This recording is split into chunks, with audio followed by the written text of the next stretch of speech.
Hello friends, आप सभी का फिर से स्वागत है इलेक्ट्रीशियन पाठशाला में। आज का हमारा टॉपिक है एसी और डीसी का डिफरेंस।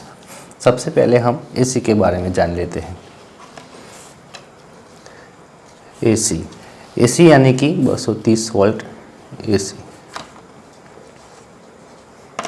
और 3 फेज लाइन में आर वाई बी।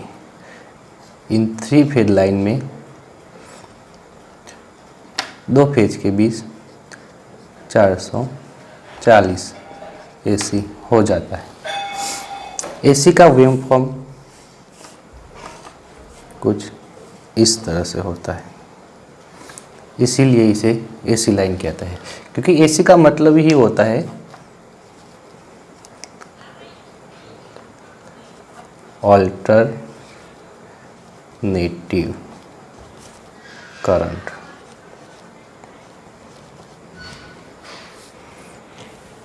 हमारे इंडिया में एसी 50 हर्ट्ज होती है। इसका मतलब क्या हुआ? इसका मतलब ये हुआ कि अगर मान लो कि यह एक बल्ब है और 50 हर्ट्ज का मतलब ये होता है कि ये एक बल्ब 1 सेकंड में 50 बार ऑन होगा और 50 बार ऑफ होगा, क्योंकि ये ऑल्टरनेटिंग है, क्योंकि ऊपर का है प्लस और ये माइनस हो गया। इसी तरह 1 सेकंड में 50 साइकिल पूरे होते हैं, इसीलिए हमारे इंडिया में 50 हर्ट्ज फ्रीक्वेंसी है। क्योंकि हमारा बल्ब 1 सेकंड में 50 बार ऑन हो रहा है और 50 बार ऑफ हो रहा है, इसलिए हमें कुछ आंखों से दिखाई नहीं देता। लेकिन ये VFD, जिसका फुल फॉर्म होता है वेरिएबल फ्रीक्वेंसी ड्राइवर, इस VFD की मदद से हम 50 हर्ट्ज की फ्रीक्वेंसी को हम 40 भी कर सकते हैं, 10 भी कर सकते हैं, 1 भी कर सकते हैं।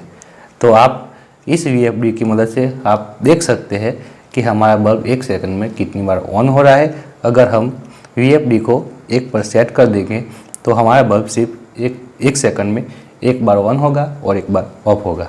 एसी करंट में ज़्यादातर पावर फैक्टर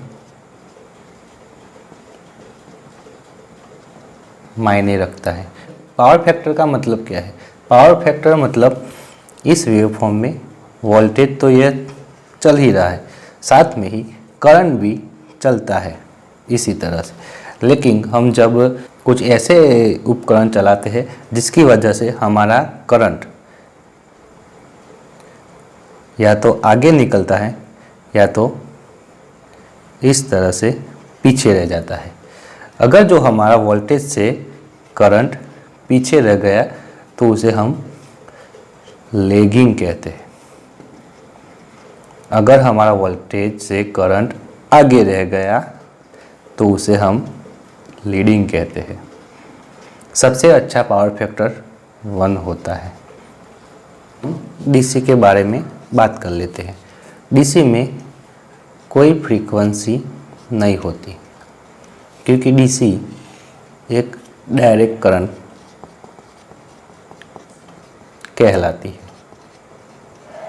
अगर कोई आपको पूछे कि डीसी में फ्रीक्वेंसी बताओ, तो आप सिंपली उसे यह बता दो कि डीसी में कोई फ्रीक्वेंसी ही नहीं होती। अगर आपको यह पूछने में आए कि डीसी के सोर्स क्या है, सोर्स, डीसी के सोर्स वैसे तो DC generator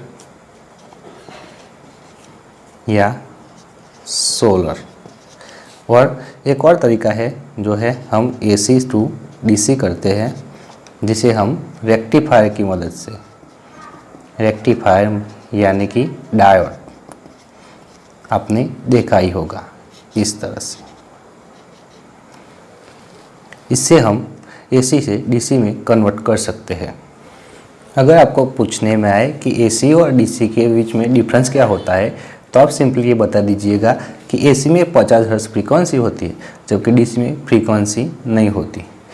power factor AC में इज़ वेरी, यानी कि हम जिस टाइप का इस पे लोड लगाते हैं उस टाइप का वो वेरी करती है, यानी कि पावर फैक्टर चेंज होता रहता है। कभी वो लीडिंग हो सकता है, कभी वो लेगिंग हो सकता है। सबसे अच्छा पावर फैक्टर हम एक, यानी कि उसे यूनिटी कहते हैं, जो सिर्फ डीसी में होता है। पावर फैक्टर इज़ यूनिटी, क्योंकि डीसी में कोई वेव फॉर्म नहीं होता, इसीलिए। अब आ जाता है एसी में। एसी को हम दूर तक भेज सकते हैं। किस तरह से हम एसी को हम स्टेप अप कर सकते हैं, जहाँ भी ले जाना चाहते हैं ले जा सकते हैं, और फिर वहाँ से स्टेप डाउन करके हम वहाँ पे उसका यूज़ कर सकते हैं। उसी तरह से डीसी को हम ज़्यादा दूर तक हम नहीं भेज सकते। एसी को हम कभी स्टोर नहीं कर सकते, जबकि हम डीसी को बैटरी से स्टोर कर सकते हैं। तो आशा करता हूँ दोस्तों आप सभी को ये मेरा वीडियो अच्छा लगा होगा। प्लीज़ मेरे वीडियो को एक लाइक कर दीजिएगा और चैनल को सब्सक्राइब भी कर दीजिएगा। धन्यवाद।